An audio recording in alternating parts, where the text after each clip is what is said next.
Magandang araw mga kaibigan. Good news po ang pag-usapan natin. Panalo si Pangulong Duterte sa Supreme Court yung human rights petition na naisampa laban sa kanya doon. Okay, ito sa Inquirer News headlines. Dismissal of human rights petition versus Duterte reaches finality. Final and executory na, sabi dito. Okay, the dismissal of petitions for protective writs filed by several human rights groups where former President Rodrigo Duterte was impleaded has attained finality. Okay, so naipasok na po sa nag-release po ang Supreme Court ng pahayag o dokumento tungkol nito noong April 29, 2024. Ngayon lang nakuha sa media. Okay, so naipasok na itong desisyon na ito, yung final and executory, naipasok na sa entry of judgment na ibig sabihin recorded na sa books of Supreme Court at hindi na ito pwedeng i-appeal. So, talagang iiyak na yung iiyak na naman alam nyo na,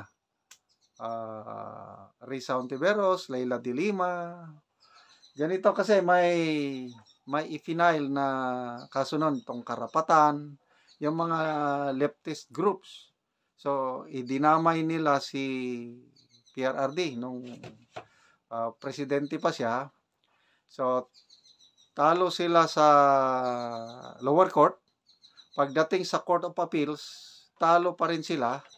So, itong karapatan and other leftist groups nagpetition sa Supreme Court noong 2019. Okay, so after how many years? 5 years.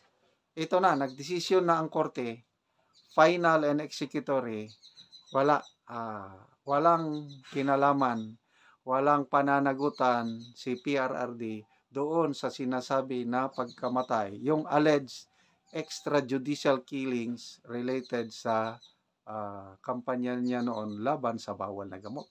So, good news. So, ito pa ngayon. Yung sinasabi na umamin ng presidente na may DDS, sige, pailan nyo ng kaso at handa naman ng presidente na harapin yung kaso. Mas maganda pa nga, gusto niya. Okay, so pasalamat tayo at unti-unti nang lumilinaw. Walang ginawang alleged extrajudicial killings panahon ng kampanya laban sa droga. At ito, napakagandang desisyon ito ng Supreme Court. Okay, so ito naman, pakinggan natin si Attorney Roque. Ito daw mga Quadcom, mga kongresista, hindi alam ang kanilang ginagawa, hindi nila alam yung separation of powers ng executive at saka legislative. Kasi ang ginagawa ng Quadcom, in aid of prosecution na, nagiging prosecutor na sila na dapat ito trabaho ng Department of Justice. Sila na ang gumagawa. Pakinggan natin si Attorney Harry Roque. Parang yung pagpapatupad ngayon ng legislative contempt sa Pilipinas nagpapakita na yung ating mga mambabatas hindi naintindihan kung anong ibig sabihin ng separation of powers. Kaya nga, pati sa kanilang investigasyon, nalilito sila. Abay, yung isang kongresista, matapos ipagyabang yung kanilang paghahain na ang extrajudicial killings daw ay heinous crime at yung batas na completely banning pogos ay nagsabi, we are also in aid of prosecution. Mali. Yan nga po yung sinabi na ng hukuman doon sa kaso pa ng Bengzon, hindi po ang prosecution, trabaho yan ng ehekutibo. So kapag sinasabi mong in aid of prosecution, umaamin ka na ikaw ay walang jurisdiction sa iyong ginagawa.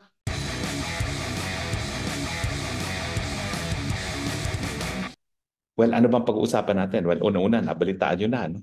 Pati si Mrs. ko, pinaaresto na ng Huwad Committee.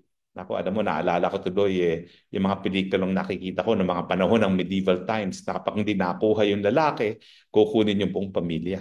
Sana naman yung aking dalawang anak ay hindi na nila kunin, no? Dahil kinuha na nila kaming mag-asawa, no? Ewan ko ba. Alam nyo, kaya tuloy ngayon, ang minabuti kong pag-usapan natin, dahil ang ating saligang batas at ang kapangyarihan ng Kongreso ay kinopya natin sa Amerika, ikumpira natin ngayon ang mga legislative investigation sa Amerika sa mga pangyayari dito sa Pilipinas. Ang tanong, dahil kinopya lang naman natin ang probisyon ng American Constitution dito sa ating Kongreso, paano ba magkakaroon ng pagkakaiba? Dapat wala, dapat parehong-pareho. Pero ang unang-unang diferensya ng US Congress at ang Philippine Congress ngayon, pagamat merong kapangyarihan talaga na ang Kongreso na mag-cite in contempt para nga mapreserba yung institusyon, hindi sa pagpaparusa ha. Walang jurisdiction ng Kongreso na magparusa. Tanging hukuman lang ang pwedeng maglitis at magpataw ng parusa no, doon sa mga lumalabag sa batas. No? Ang dahilan kung bakit wala na ngayon nako-contempt sa US Congress, simple, walang kulungan. Now, nakikita natin yung Wad Committee, no? Na yung ilang mga resource persons, gaya ni Cassie Ong, pinadidetain doon sa Penitentiary for Women. Bakit hindi ginagawa yun ng mga Amerikano? Simple. Di ba meron tayong separation of powers? Ang mga kulungan, dalawang klase yan.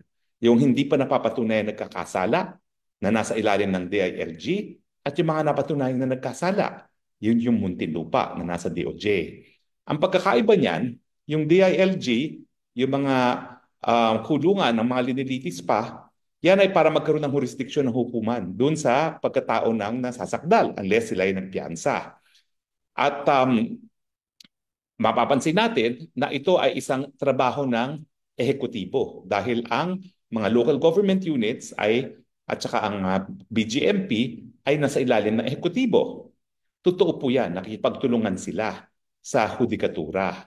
Pero kasi kung titignan mo, ang trabaho kasi ng BJMP ay yun nga no, na ipatupad yung batas at kapag nagkaroon ng arrest warrant na inisyong isang hukuman, yan po ay batas dahil nakasaad sa ating civil code na lahat ng desisyon ng ating hukuman ay kabahagi ng ating batas.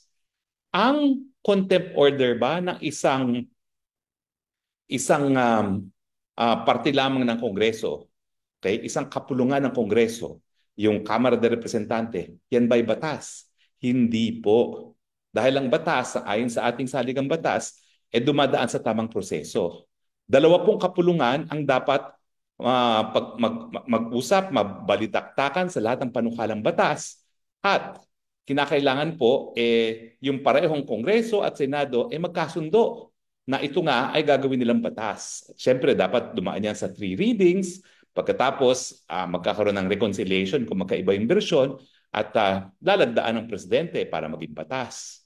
Kapag ang dumaan po proseso ay dun lamang sa isang kapulungan, hindi po yan batas. Kaya nga po nagpapasalamat naman ako dito kay bagong talagang Interior and Local Government Secretary John Vic Rimulya na lininaw niya na wala po akong linabag na batas. Ang linabag ko po, ako'y na-contempt ng Congress. Pero wala po akong linabag na batas at sa tingin niya at sa tingin ko rin, hindi ako pugante. Dahil ang pugante ay mga lumalabag lamang sa batas. At finally, sisitahin ko na yung si Lola na nasakdal dahil nga kumuha daw ng pera sa mga drug lords sa Muntinlupa nung siya'y nakaposisyon para gamitin sa kanyang pagtakbo sa Senado. No? Madam, tigil ka na dyan. Ako'y hindi ko na nga pinupuntirya. Nag-congratulate ka na ba doon sa estudyante mong na talaga bilang justice? O ano, ang sinasabi mo palagi ay hindi mo maalala. Kalokohan po yan. Ako, meron akong isang naging estudyante na talagang justice of the Court of Appeals, si Justice Karingal. That is a source of pride sa lahat ng law professors. So, hindi po ako naniniwala na hindi mo maalala na naging estudyante mo siya. Alam mo na ang pinag-uusapan ko. But in any case, kaya wag niyang ipilit na kinakailangan daw humarap ako sa proseso dahil gaya ng ginawa niya. In the first place, di naman ako nasasakdal nga sa kahit anong paglabag sa batas. Siya ang linabag niya, heinous crime, yung trafficking in prohibited drugs. Ako naman, contempt, refusal to present documents no, na sinusupina at saka yung misis ko ngayon, refusal to attend napakalaking pagkakaiba naman po yan, no? Para ikumpira mo yung sarili mo sa akin.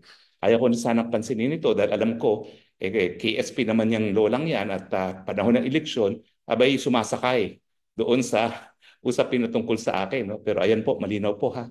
Wala po tayong basehan ng comparison dahil kayo po ay nasakdal sa paglalabag sa batas, ako po ay hindi.